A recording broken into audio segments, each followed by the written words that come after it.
Be honest. How many times have you picked up your phone today just to check something and suddenly lost 20 minutes?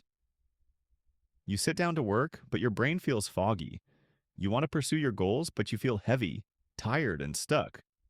You probably tell yourself, I am just lazy or I lack discipline. I am here to tell you that is a lie. You are not lazy. You are chemically overloaded.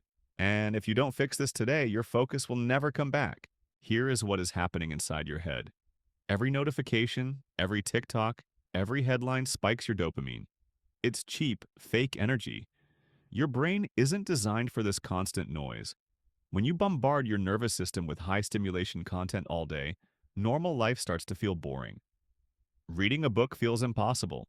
Working on your dream feels too slow. This is called a high dopamine baseline. You aren't tired of life. You are just overstimulated by the wrong things. Motivation is not magic. It is simply a clear mind. Stop trying to push through the exhaustion. Give your brain the silence it is begging for. Try this reset tomorrow. Just one day. If you are ready to take control back, comment, I am ready down below. Subscribe for more clarity. I'll see you in the next one.